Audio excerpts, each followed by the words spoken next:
이렇게 이어지는 그 과정들을 총 6번에 걸쳐서 이렇게 살펴볼 예정 가운데 있습니다. 오늘 첫 번째 이제 그 순서로 사도 바울의 생애가 되겠습니다.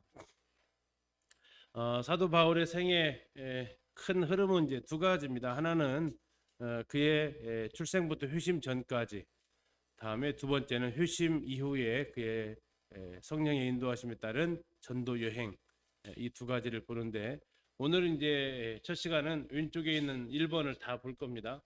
그리고 내일 이제 2번부터 볼 거고요. 내일 오시면 지도 한 장을 드릴 거고, 이 전도 여행을 그 연도의 표로 되어져 있는 한 장을 드릴 건데요. 지난번 예수님의 생애할 때 그 L자 화일에다가 이렇게 투명 넣어드린 거 있어요. 그거 가져오셔서 사인펜 이렇게 그려 가시면서 지도도 표시해 가시면서 이렇게 보시면 더 좋겠습니다. 자, 먼저 사도 바울의 출생에 대한 부분은 그의 두 이름, 출생지는 다소고 성장지는 예루살렘이었고 회심은 다메섹. 예수님 만나기 전에 그가 크게 세 군데 고르라면 이 다소, 예루살렘, 다메섹 이 중심으로 되어질 겁니다. 이 내용을 오늘 좀 첫째 시간에 좀 살펴보고 이제 다음 내일부터는 사도 바울의 전도 여행 1차, 다음에 2차, 3차, 4차 이렇게 걸쳐서 살펴보도록 하겠습니다. 이걸 어떻게 설명을 해드려야 40분씩 6번에 걸쳐서 그의 생애를 다 다룰 수 있을까 고민이 참 많이 됐습니다. 지도를 따라가 볼까도 생각도 되어지고 그냥 여러 사진하고 영상을 보여드리는 게 좋을까도 생각도 하고 하는데, 이제 이번에 이제 그 진행은 스토리 텔링으로 이야기 형식으로 한번 진행을 해보려고 합니다.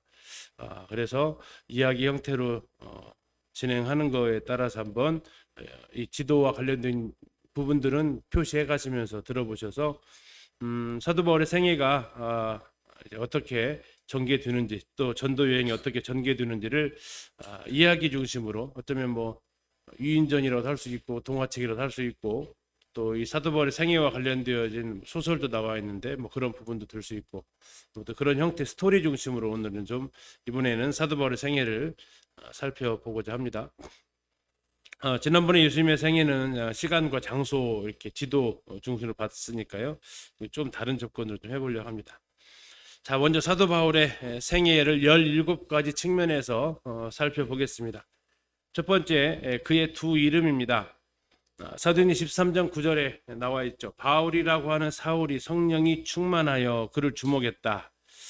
자, 바울이라고도 하고 또 사울이라고도 한다라는 겁니다. 우리에게 잘못 알려진 것은 구원받기 전에 사울이었다가 구원받고 난 이후에 바울이 되었다. 이게 이제 가장 잘못 알려진 거죠. 이 바울은요 헬라파 유대인이기도 합니다. 태어난 곳이 예루살렘이 아니고 다수에서 태어났고요. 그가 로마 시민권을 가지고 있었죠. 로마 시민권자를 가지고 있으면 로마식 이름이 있을까요, 없을까요? 당연히 있어야 됩니다. 왜? 로마 시민권자로 등록을 해야 되기 때문에. 그러나 그는 유대인이었습니다. 그래서 유대식 이름도 가지고 있어야 했던 거죠. 예전에 집에서 부르는 이름, 학교에 있는 이름 따로 계신 분도 계셨어요. 그렇죠? 그래서 사울은 어디서 불렀을까요? 주로 집에서 불렀을 이름입니다. 아버지가 또 가족들이 불렀을 이름. 그럼 바울은 이름 어디서 불렀을까요? 그가 학교 가서 로마인 세계에서 어울리면서 불렸던 이름입니다. 그래서 그는 늘 두 가지 이름을 가지고 다녔는데, 그러면 언제부터 바울이라고 이런 이름을 더 많이 불려지게 됐느냐? 휴심 전에는 거의 사울로, 그가 출생은 다소에서 했지만 소년기, 청년기를 예루살렘에서 보냈어요. 유대인으로. 그래서 다소에서는 아마 바울이라는 이름으로 많이 불렸겠지만 예루살렘으로 와서는 사울이라는 이름으로 불렸죠. 그래서 계속해서 9장도 사울 나오고, 다음에 그 뒤로도 안디옥에서도 사울이라는 이름이 더 많이 나옵니다. 그러다가 갑자기 이제 13장부터 바울이라는 이름이 나오는 이유는 이때부터 이방인 선교가 본격화되어지기 때문에 이제 이스라엘 땅이 아니라, 예루살렘이 아니라 터키 지역으로 가서 유대인보다는 이방인들이 더 많이 살고 있는 지역으로 가게 됩니다. 그러면서 유대식 이름보다는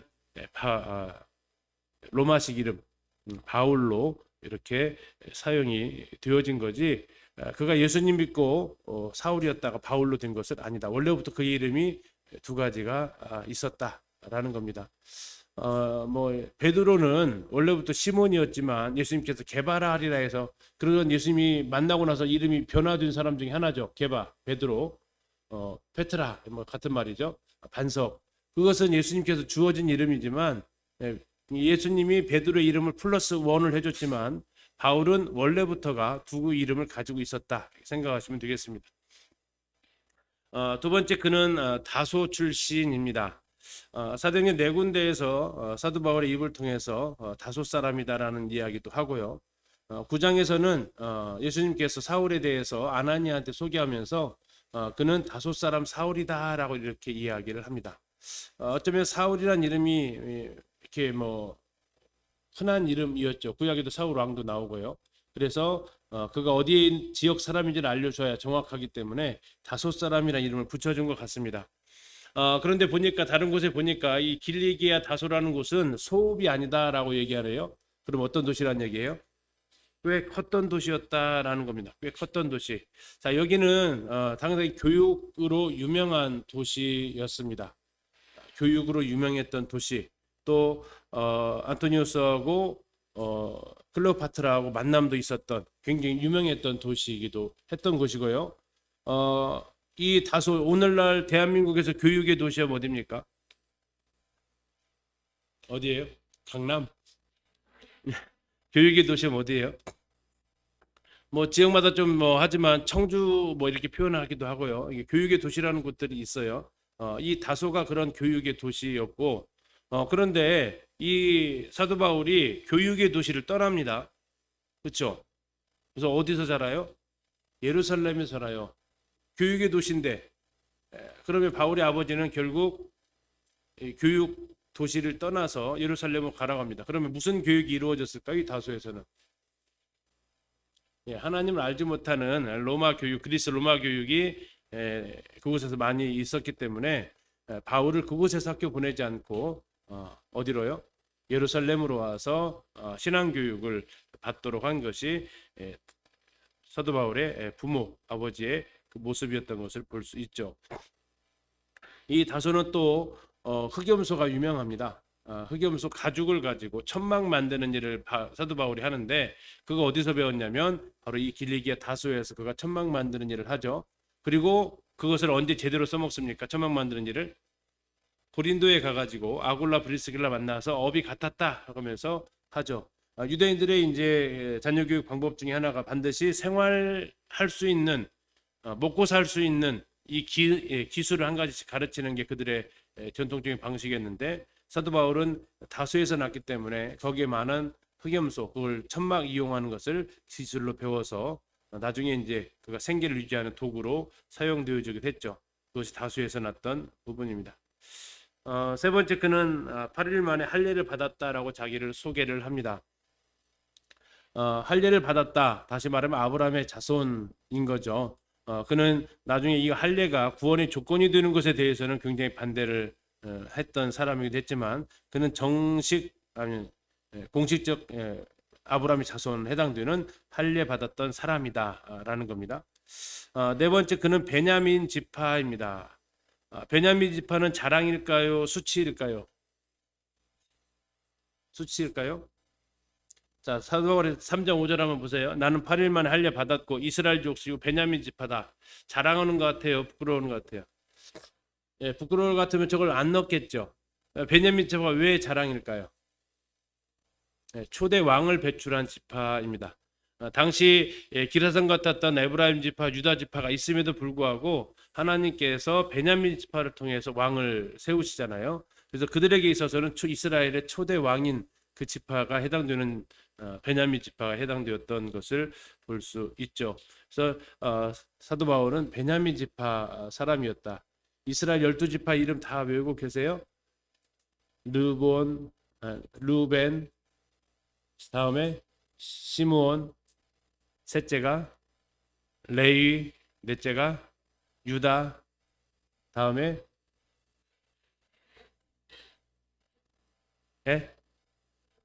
예, 이사갈 스불론에서 저기 레아 쪽 6명 다 끝났고요. 다음에 단 납달리 해가지고 비라 쪽 끝냈고, 다음에 요셉 베냐민 하면 라헬 쪽 끝나고, 다음에 실바 쪽에 갓 아셀 하면 끝납니다. 그래서 12아들 지파 중에서 베냐민 지파, 그러면 이게 또 누구예요? 야곱의 사랑을 받았던 라헬의 아들에 해당되는 그 지파이기도 하죠. 자, 사도 바울은 베냐민 지파였다라는 겁니다. 다섯 번째, 그는 히브리인이라고 얘기하는데 히브리인 중에 히브리인이라고 이야기합니다. 히브루가 무슨 뜻이냐? 강을 건너온 사람들입니다. 히브리인이라고 처음 들었던 사람이 누굽니까? 아브라함이죠. 아브라함이 강을 건너온 사람이었기 때문에 그쪽 가나안 사람들이 봤을 때 저 사람들 강 건너온 사람이야. 그러면 여기서 말하는 강은 무슨 강일까요? 유프라테스 강을 건너온 겁니다. 하란에서 갈대 우르에서부터 왔기 때문에 그들은 강을 건너온 사람들, 어쩌면 이방인이죠. 이들에게 봐서는. 그래서 강 건너온 사람들, 아브라함, 그리고 히브리인 중에 히브리라는 얘기는 정통 아브라함의 자손이라는 그 의미도 가지고 있죠. 그들이 히브리이냐? 이걸 굉장히 그들에게 있어서는 자랑스럽게 여기는 거였는데 사도 바울도 동일하게 히브리인이었다. 더 나아가서 히브리인인데도 불구하고 히브리어를 모르는 사람들이 꽤 많았습니다. 그때 당시에 사용되었던 아람어를 대부분 썼는데 사도 바울은 무슨 말로 했다고요? 히브리 말로 했습니다. 말하는 게 어려워요? 듣는 게 어려워요?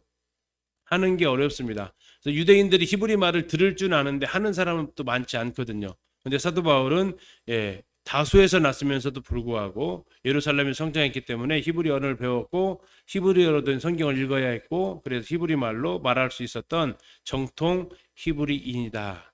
정통 아브라함 자손이다라는 의미가 들어져 있습니다. 여섯 번째, 그는 예루살렘에서 자랐다라고 이렇게 이야기합니다. 사도행전 22장 3절에서 나는 유대인으로 길리기아 다소에서 났고 이 성에서 자랐다. 이 성이 무슨 성이라고요? 예루살렘 성에서 났다라는 겁니다. 다시 말하면 그의 정체성이 그럼 뭐냐 이거죠. 너의 정체성이 뭐냐? 자, 외국에서 태어났는데 어디서 자랐다? 한국에서 나는 자라왔다. 이것은 그 정체성을 뭐라고 얘기하는 것 같아요? 난 한국인이다라고 이야기를 하는 것을 표현하는 거죠. 내가 태어나기는 외국에서 태어났지만 나는 유년기, 청소년기를 이곳에 살았다. 나는 이스라엘 사람이다라고 말하고 싶은 그것이 지금 담겨져 있다라는 겁니다. 외국인 아니다 하는 거, 이것이 담겨져 있는 표현이 나는 예루살렘 성에서 성장했다라고 이야기를 하는 그 표현 가운데 있습니다. 예루살렘에서 자기는 누구 밑에서 성장을 했느냐? 가말리알의 문화에서 성장을 했다. 배우러 왔다고 했잖아요. 유학을 왔어요. 그런데 이 가말리알에서는 어떤 사람이냐? 조상들의 율법의 엄한 교훈을 가르쳤던 사람이다라고 이야기합니다. 가말리알의 문화에서 배웠던 제자였다라는 거죠. 가말리알은 당시 상당히 존경받는 사람이었습니다. 사도행전에서 4장에서 그 이름이 한 번 더 등장을 하는데 제사장들이나 이쪽 산헤드린 공의원들이 베드로가 복음을 전하고 다니니까 거기에 대해서 자꾸 억압을 합니다. 그때 나섰던 사람이 바로 이 가말리엘이죠. 나도라, 만약에 저들이 하나님께로부터 왔다면 우리가 금하게 되어질 경우 우리는 하나님의 일의 반대편에 서 있는 거다. 그리고 만약에 하나님께로부터 안 왔다면 저거 자중질환 일어나서 없어져 버린다. 그냥 놔둬라라고 이야기를 하는 사람이 바로 이 가말리엘이라는 사람이었습니다. 가말리알의 문화에서 배웠다라는 얘기는 오늘날로 말하면 나는 서울대학에서 수학했다라고 표현하는 것과 거의 그들에게 있어서는 같은 레벨로 해당되시면 되겠습니다. 최고의 스승 밑에서 배웠다. 당시에는요, 선생님이 학생을 선택해요, 학생이 선생님을 선택해요, 선생님이 학생을 선택해요. 네, 선생님이 학생을 선택하는 것이 있다는 얘기예요. 그러면 나는 가말리엘의 인정을 받은 학생이었다라는 의미도 여기에 같이 담겨져 있는 거죠. 그래서 상당히 자기에 대해서 자기가 이제 바리새인이 되어지는 그런 과정도 여기서 이제 볼 수 있습니다. 여덟 번째, 그는 자기에 대해서 이제 바리새인이라고 하죠. 왜 바리새인입니까? 바로 가말리엘이 바리새인이었기 때문에 그 제자도 바리새인이고요. 자기는 다시 한번 얘기합니다. 우리 종교의 가장 엄한 팔을 따랐다. 율법적으로 엄격한 삶을 추구했던 바리새인들을 따랐다라는 겁니다. 그래서 그는 예수님을 나중에 이제 잡으러 다닌 이유 중에 하나가 바로 이러한 유대교의 엄한 팔을 따랐기 때문에 그런 거죠. 그가 왜 예수님 믿는 사람들을 그렇게 잡으러 다녔냐? 그가 바리새파였기 때문에 그랬습니다. 왜냐하면 구약에서 나무에 달린 자는 무슨 사람이에요? 저주받은 자라고 했어요. 근데 지금 저주받은 자를 따르는 무리들이 있단 말이에요. 율법적으로 이것은 용납할 수 없는 무리들입니다. 그래서 그는 엄한 팔을 따랐던 율법주의자였기 때문에 저주받은 자를 따라다니는 저주받은 이들을 잡아서 옥에 가두는 이 일이 그는 당연한 것으로 생각했고, 스데반을 죽이면서도 전혀 죄책감이 없었던 그런 모습을 볼 수 있었던 이 바리새인이었습니다. 아홉 번째로 그는 율법으로 자신이 흠이 없다라고 이야기를 합니다. 율법으로 봤을 때 흠이 없다. 이런 말 함부로 하기가 참 쉽지 않을 겁니다. 그렇죠? 이렇게 했던 한 사람이 있어요. 예수님 당시에 누가 있었죠? 젊은 청년 간원, 율법을 내가 다 지켰다라고 이야기를 하는 그 사람. 근데 사도 바울도 이렇게 얘기합니다. 율법의 의로는 흠이 없는 자다. 자, 율법의 의로는 흠이 없는 자라는 것이 이게 예수님으로부터 요구되어지는 수준하고 율법에 요구되는 수준, 누가 더 높을까요? 예수님 수준이 더 높습니다. 구약에서는 율법의 의는 실제로 음행을 하지 않으면 간음죄를 처벌받지 않습니다. 그러나 예수님은요, 음행하지 않아도 음욕을 품은 것 자체로 이미 죄를 정하시는 분이에요. 도둑질 물건을 가져와야만 도둑질입니다. 그런데 예수님은요, 마음에 탐심 품은 것 자체가 죄로 인정하기 때문에 율법의 의로 흠이 없다는 얘기는 뭐 하면 돼요? 하지 말라는 거 그냥 행동으로만 안 하면 돼요. 마음은 둘째입니다. 행동을 안 하면 돼요. 그래서 어쩌면 이런 말을 그가 할 수 있었는데, 나중에 예수님 앞에 딱 왔을 때 그럼 뭐라고 얘기합니까? 율법의 의로는 흠이 없었다라고 얘기해요. 근데 예수님의 그 기준 앞에 섰을 때 그가 뭐라고 얘기합니까? 그의 대답이 3단계로 나가요. 3단계. 첫 번째 그의 대답은 뭐였냐면 사도 중에 지극히 작은 자라고 이렇게 표현합니다. 그러다가 예수님을 조금 더 알아요. 그랬더니 그가 뭐라고 얘기해요? 모든 성도들 중에 작은 자라고 얘기합니다. 그 다음에 그가 마지막에 더 알고 나서는 뭐라고 얘기합니까? 죄인 중에 교수라고 얘기를 해요. 율법의 의로는 흠이 없다라고 말했던 그였지만 예수 그리스도 앞에 섰을 때 자기는 죄인 중에 교수였다라는 말로 고백할 수밖에 없었던 사람이죠. 그러면 이 말하고는 완전히 그게 있지 않습니까? 어쩌면 율법을 통해서 내가 죄인이라는 사실을 알게 된다라고 표현하지만 우리는 어쩌면 그리스도 앞에 섰을 때 우리의 죄악됨이 더 크다라는 것도 발견할 수 있는 거죠. 열 번째로 로마 시민권자였습니다. 그는 로마 시민권을 태어나면서부터 부여받았다라고 천부장 앞에서 이야기를 했죠. 로마 시민권 되는 것이 태어나면서 부여받든지 아니면 중간에 돈으로 사든지 아니면 공을 세워서 하사받든지 보통 이렇게 주어집니다. 전쟁에 공을 세워서 하사받는 일이 좀 많이 있었고요. 그렇게 해서 자기가 시민권자가 된 이후에 자기 자식을 낳으면 자기 자식은 어떻게 돼요? 그 자식은 태어나면서부터 로마 시민권자가 되는 거죠. 결국 사도 바울이 로마 시민권자였다는 얘기는 그의 아버지는 로마 시민권자였다라는 겁니다. 태어나면서부터 그가 로마 시민권자였으니까. 그의 아버지가 어떻게 로마 시민권자가 됐는지는 정확하지는 않습니다. 그것은 뭐 알 수 있는 배경이 자체가 없고요.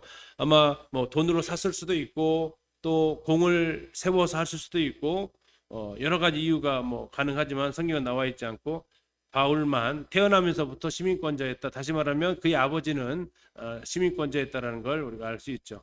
그럼 로마 시민권자의 특권이 뭐냐? 그는 황제에게 심판받을 권리가 있었습니다. 그래서 25장 12절에서 가이사께 상소를 했죠. 예루살렘으로 가서 심판받을래? 아니요, 나 가이사께 가겠습니다. 황제에게 재판받을 권리가 시민권자에게 있었고요. 사도행전 16장 빌립보에서의 상황을 보면 로마 시민권자의 또 하나의 특징은 죄가 확정되지 않는 한 그는 실형을 당하지 않는 이 권한이 있었습니다. 그런데 지금 16장에서는 죄에 대한 입증이 되지도 않은 채로 사도 바울을 때렸기 때문에 여기에 대해서 이제 바울이 항의를 하는 모습을 볼 수 있죠. 다음에 22장에서도 마찬가지입니다. 로마 시민들은 죄가 확정되어졌을 때만 처벌을 할 수 있었던 권한이 있었습니다. 그러니까 죄가 되어지지 않으면 고문을 하거나 이런 것 자체가 안 되는 그런 대접을 받았던 거죠. 사도 바울의 이제 이 로마 시민권을 이렇게 사용하는 것을 사도 바울의 생애 가운데 쭉 보게 되면 어떤 예수님처럼 자신을 위해서는 기적을 하나도 베풀지 않으십니다. 예수님이 수많은 기적을 공생애 동안에 베푸셨지만 예수님은 자신을 위한 기적은 하나도 베풀지 않으셨어요. 사도 바울도 동일합니다. 그는 자신의 시민권이 있었지만 이 시민권을 언제 사용했는지를 살펴볼 수 있어요. 첫 번째, 그가 로마 시민권 사용했던 것이 빌립보서에서 사용합니다. 뭐 할 때 사용합니까? 맞을 때 사용할 수 있었으면 안 맞았을 거예요. 근데 맞을 때 사용하지 않습니다. 맞고 나서 빌립보의 교회에 있는 성도들을 보호하기 위해서 로마 시민권을 써요. 내가 이대로 순순히 물러나면서 그 행정관 데리고 와서 루디아집까지 같이 데리고 가죠. 다시 말하면 이들 괴롭히지 말라라는 암묵적인 지금 이야기를 하는 겁니다. 또 언제 이 로마 시민권을 사용합니까? 복음을 전하기 위한 기회를 쓸 때 로마 시민권을 사용을 하게 됩니다. 자기 자신의 안위를 위해서 쓰지 않습니다. 그러나 성도들을 돕거나 또는 복음을 전해야 될 일이 있으면 그는 이 시민권을 사용해서 복음을 전하고 성도를 보호하는 일을 하는 것을 볼 수 있습니다. 저는 로마 시민권자였고 이 로마 시민권자라는 것을 어필하고 있는 서신이 하나 있습니다. 우리의 시민권은 하늘에 있는지라 한 서신. 무슨 서신입니까? 빌립보서. 빌립보서를 왜 그렇게 썼느냐? 빌립보시가 로마 시민권자를 받은 사람들이 사는 도시였습니다. 그래서 그들에게 있어서는 세금 면제권부터 시작해서 온갖 혜택이 다 주어졌어요. 왜? 로마 시민권자였기 때문에. 그 로마 시민권자들이 모여 살고 있는 빌립보시에 사도 바울은 이야기를 하는 겁니다. 너희들이 로마 시민권이 있다고 그렇게 좋으니? 아니다. 우리의 시민권은 어디에 있다? 하늘에 있다라고 얘기해서 하늘에 있는 우리의 시민권이 더 우월하다라는 것을 로마 성도들한테 이야기를 하는 거죠. 로마 시민권을 실제로 쓸 수 있었던 그들에게 그 로마 시민권보다 더 우월한 하늘 시민권을 이야기해서 우리의 소망이 거기 있음을 로마 성도들한테 다시 되새기게 됩니다. 여러 번째, 사도 바울의 모습 하면 보통 이렇게 많이 그립니다. 자, 딱 떠오르는 거 한번 골라보실래요? 어떤 모습 같으세요? 한번 골라보세요. 자, 머리가 일단 눈에 띄시나요? 무슨 대머리, 저걸 무슨 대머리라고 그래요? M자 탈모인가요? 다음에 눈은 어때요? 다음에 코. 이 사도 바울의 모습이 기록되어져 있는 책은 우리 서신은 없어요. 근데 이 사도 바울 당시에 이고니온 쪽에 있을 때 테클라라는 그 여제자가 있었습니다. 사도 바울 상당히 흠모했던 여인으로 등장하는 분이죠. 그러나 이제 바울은 그의 사랑을 받아들이지 않았다라는 이야기가 전해져 오는 모습인데 그 테클라 행전에 사도 바울의 모습을 본 사람들이 이렇게 기록을 하고 있어요. 얼마 후 바울이 찾아왔다. 작은 키에 머리는 대머리였고 발은 굽었으나 몸은 아주 건강하였고 얼굴은 약간 찡그린 모습이었고 코는 큰 편이었다. 그러나 그 모습은 사랑이 넘쳐 있었다. 바울은 그 위험으로 해서 때로는 인간처럼 보였으나 어떤 때는 천사와 같은 모습이었다. 이게 이제 테클라 행전에 나오는 사울을 마중 나갔던 이고니온 주민 오네시보로가 바울의 생김새를 기록한 유일한 글입니다.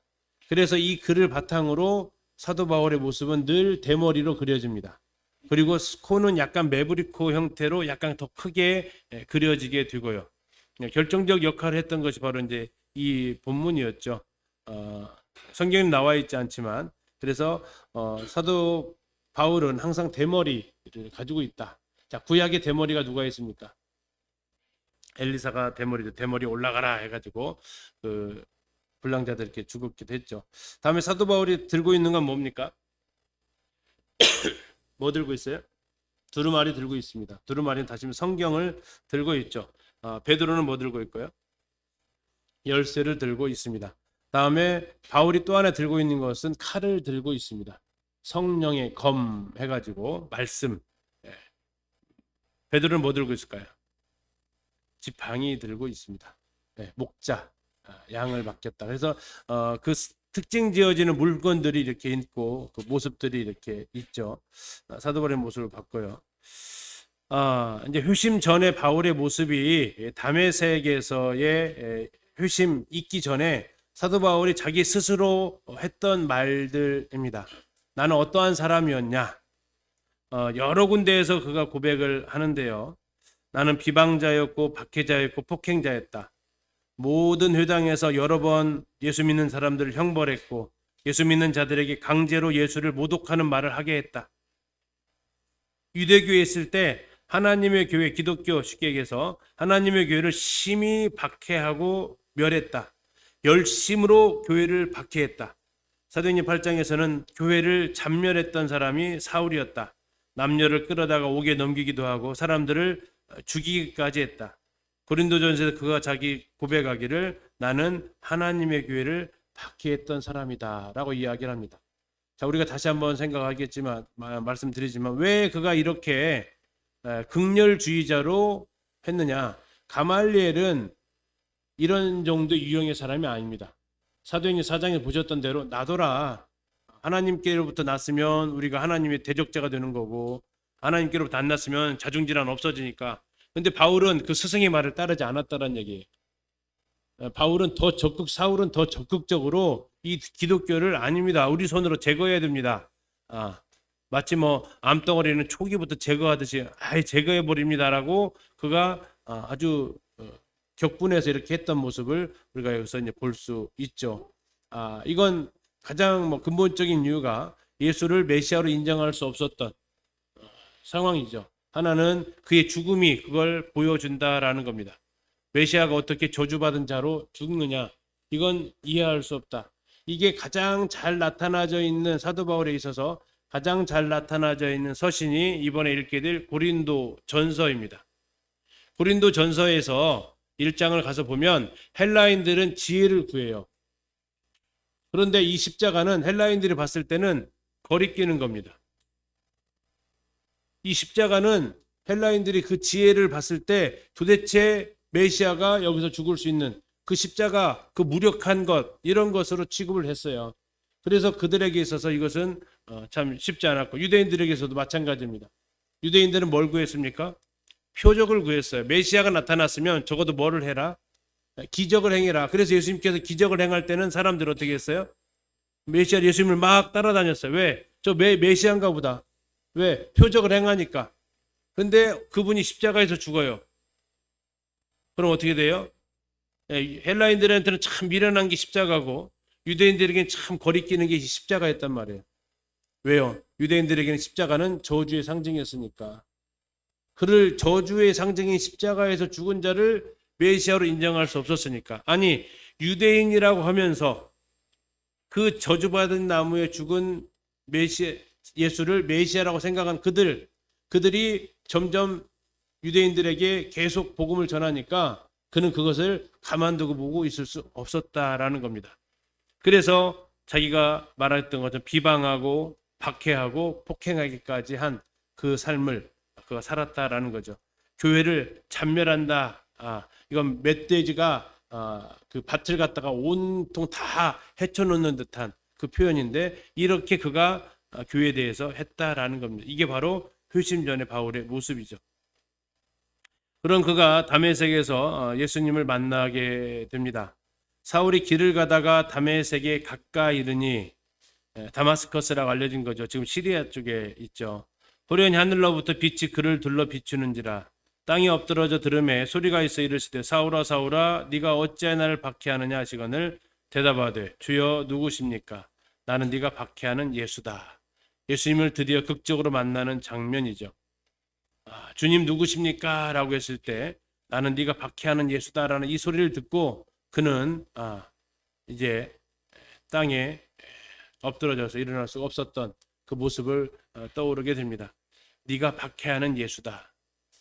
그러나 아까 박해자로 살았잖아요. 주여 누구십니까 하면서 사도 바울은 이곳에서 예수 그리스도를 만나게 되면서 완전히 달라진 삶을 삽니다. 무슨 삶을요? 박해자가 아니라 교회를 위해서 순교자로서의 삶을 살아가게 되는 게 바로 이 다메섹에서의 회심이죠. 그의 삶에 있어서의 커다란 전환점이 됐던 사건이 바로 이 다메섹 회심 사건입니다. 회심한 이후에 그는 어떻게 살았느냐, 선교 여행 가기 전까지는 보기 때문에 여기까지는 가는 겁니다. 회심 이후에 그가 한 일은 뭐냐면 아라비아 광야로 찾아 들어갑니다. 아라비아 광야로 찾아 들어가서 갈라디아서 가서 보면 그가 약 3년 동안 아라비아 광야에 있어요. 아라비아 광야 어디냐? 뭐 북쪽부터 시작해서 남쪽까지, 남쪽 제일 하단으로 내려가면 아마 페트라까지, 요르단의 가장 인기 좋은 그 관광지가 그 페트라라고 있는데, 거기까지 어딘지는 정확히 알 수 없지만 아무튼 그는 아라비아로 갔다는 얘기는 광야로 나갔다라는 겁니다. 몇 년간 갔다고요? 왜 3년 갔을까요? 뭐 여러 가지 학자들이 추측을 합니다. 그러나 어쨌든 바울에게 있어서 이 충격이 굉장히 컸던 것은 사실인 것 같습니다.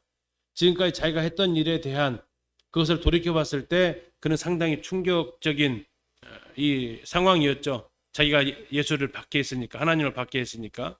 어쩌면 또 하나는 예수님의 제자들이 예수님을 3년간 따라다녔던 것을 기억하면서 그도 적어도 예수님을 증거하기 위해서는 예수님과 독대하는 그런 시간들이 필요했던 것 같습니다. 이게 우리가 서신서를 읽다 보면요, 바울이 이런 말을 해요. 내가 받은 것은 주께 받은 거다. 과연 주님께 언제 받았는지는 정확하지는 않습니다. 그런데 이런 시점들이 그러한 순간들이었을 가능성은 있어요. 또 우리가 사도행전을 이렇게 20장을 읽어보면 밀레도에서 에베소 장로들한테 말할 때 이런 얘기도 해요. 주는 것이 받는 것보다 복되다, 이런 말도 해요. 복음서를 다 뒤져봐도 그런 말씀 없어요. 주는 것이 받는 것보다 복되다. 그런데 이건 주께서 말씀하신 바 이렇게 나와 있어요. 그럼 어쩌면 바울하고 예수님하고의 그러한 만남이 어디선가 있었을 것인데 그게 어쩌면 아라비아일 수도 있겠죠. 또는 그의 선교 여행 가운데 만날 수도 있었고요. 아무튼 그는 예수님 다메섹에서 만난 후에 어디로 갔다고요? 아라비아로 가서 3년간 어쩌면 잊혀진 존재로 살아가게 되죠. 그 이후에 돌아와서 다시 예수가 누구다? 하나님의 아들이다라고 이렇게 전파하는 그 삶을 살았습니다. 예수를 잡멸하려고 했는데 이제는 예수님이 하나님의 아들이다라는 겁니다. 유대인들에게 있어서 구원은 이 시인이었죠. 사도행전 2장에서도 이 부분이 나오고 있습니다. 우리는 예수 그리스도를 우리 개인의 구주로 인정하는 것이 더 크다면 유대인들에게 있어서 예수는 하나님의 아들이시다. 이것이 그들은 믿음의 고백이기도 했습니다. 그리고 나서 여러 날이 지나서 다시 돌아와가지고 복음을 전하는데 이제 이번에는 그가 핍박을 받는 사람이 됩니다. 그가 어떻게 도망갑니까? 광주리에 타고 성벽에서 달아가지고 몰래 도망가는 이런 신세가 되어진 거죠. 전에는 추격자였다가 이제는 도망자 신세, 복음을 위해서 이 신세가 되어진 것이 바울의 모습들입니다. 그리고 나서 바울은요 예루살렘을 방문하게 됩니다. 예루살렘을 방문하는데 3년 이후에 방문을 한 겁니다. 회심한 이후 3년 만에 이렇게 생각하시면 됩니다. 뭐 얼마 안 된 것 같지만 시간이 많이 흘렀어요. 자, 3년 만에 왔다라는 얘기는 3년 동안 어디가 있었다고요? 아라비아에 가 있었다고요. 그 이후에 그가 돌아와서 제자들을 만납니다. 자, 제자들이 바울의 만남을 환영했을까요? 아마 소문을 들었을 겁니다. 이 사람이 이상해졌다. 이 사람이 갑자기 우리 잡으러 왔는데 회당에 가서 이 사람이 전도하는 것이 예수님 하느님의 아들이라고 한다. 그러더니 어느 순간 사라져버렸다. 3년간 안 보였다.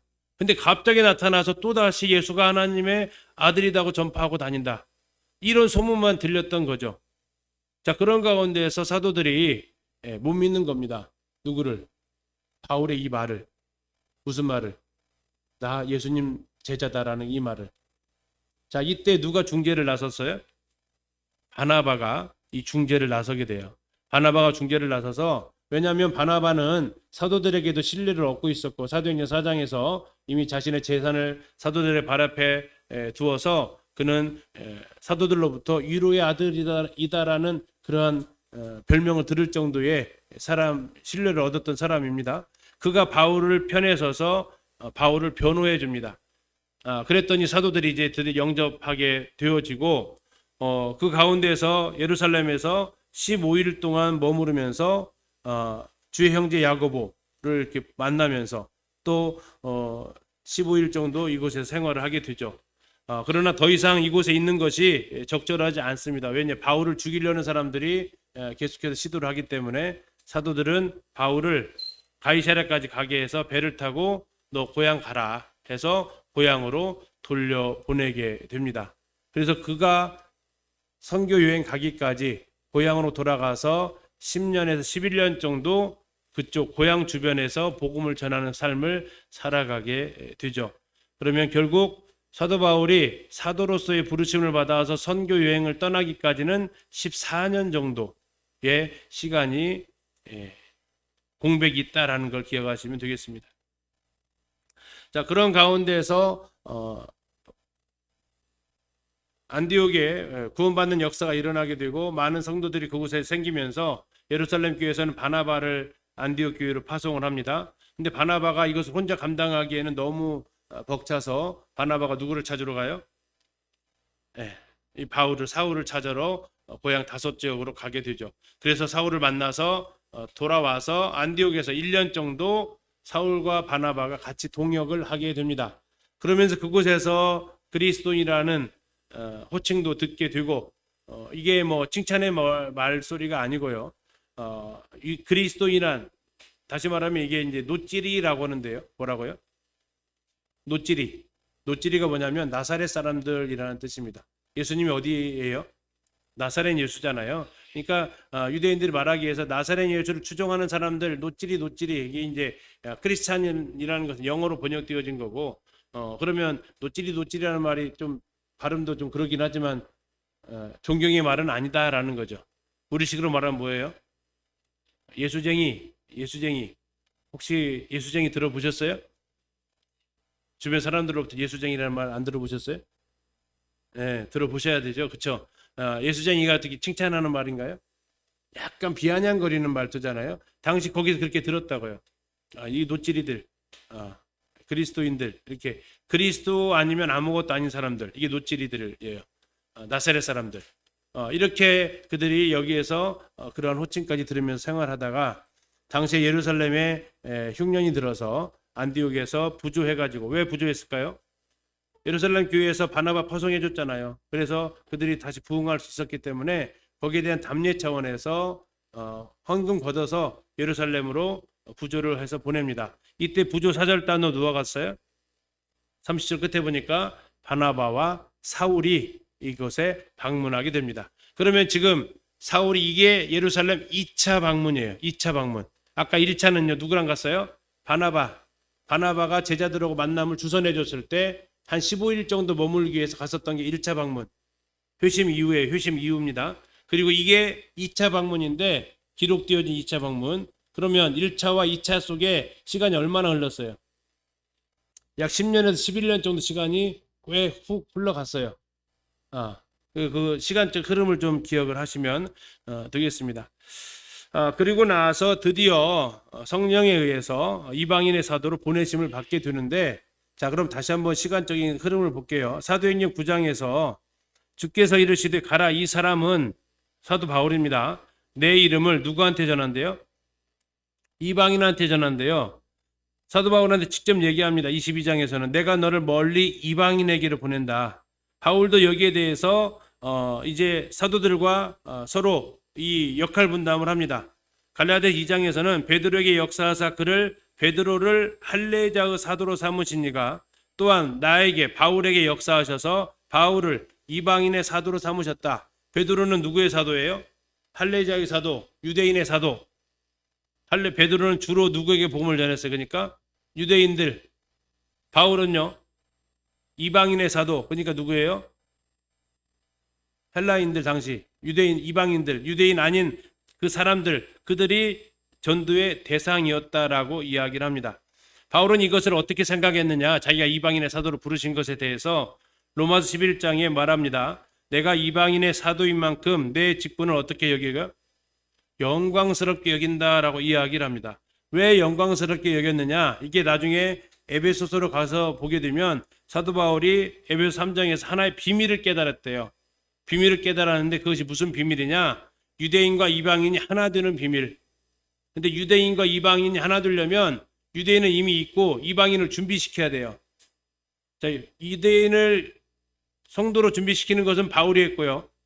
이방인을 성도로 준비시키는 것은 누가예요? 베드로가 했고 이방인은 바울이 했고. 그러면 이 둘이 하나가 되려면 베드로 혼자 해가지고는 안 돼. 누구도 해야 돼요? 바울도 해야 돼요. 그래야만이 한 세 사람이 창조가 돼요. 그래서 사도 바울이 이 에베소 3장 우리가 다음에 읽겠지만 에베소 3장에 가서 읽어보면 사도 바울이 이거 알고 쉽게 얘기하면 놀라 자빠집니다. 내가 이렇게 큰 역할을 맡았다고? 이 놀라운 비밀을 내가 맡았다고? 내가 이 일을 하지 않으면 이 비밀이 완성되지 않는다고 하면서 그가 감격해 마지 않습니다. 그가 이방인의 사도로 이 일을 하게 되었다는 사실을. 그런데 사도행전 9장에 나와 있는 이 예수님으로부터 이 지시를 받았을 때 하고 사도행전 13장에서 안디옥 교회에 의해서 파송받았을 때하고 시간이 얼마나 떨어졌다고요? 14년 정도.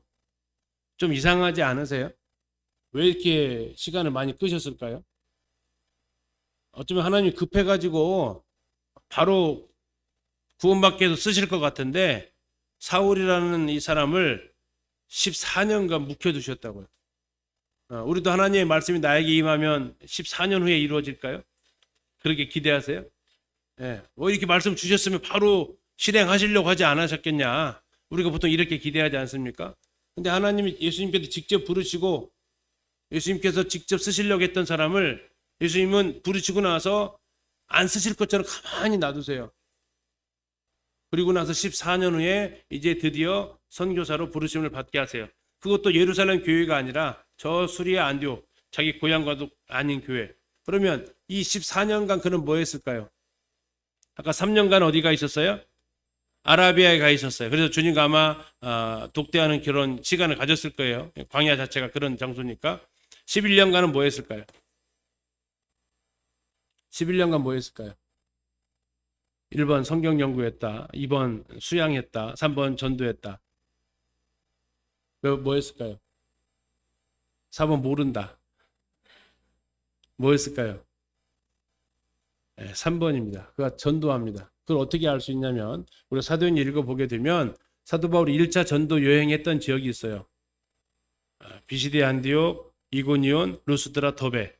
여기는 전부 다 갈라디아 지역이에요.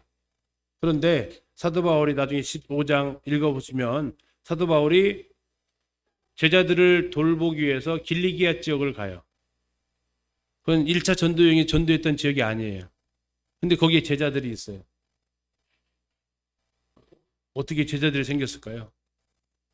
예, 그가 전도 여행하기 전에 자기 고향 다소 주변에 있었던 지역들에 가서 복음 전했던 가능성이 제일 많습니다. 그렇게 해서 그가 사역을 하면서 하나님의 부르심의 때를 기다린 거죠. 하나님이 나를 부르시고 아직 나를 쓰시지 않았다. 나 그냥 부르실 때까지 가만히 있는 게 아니고 나에게 맡겨진 일들을 감당하고 있을 때 그 일을 하나님께서 이제 할 수 있도록 부르신다는 것을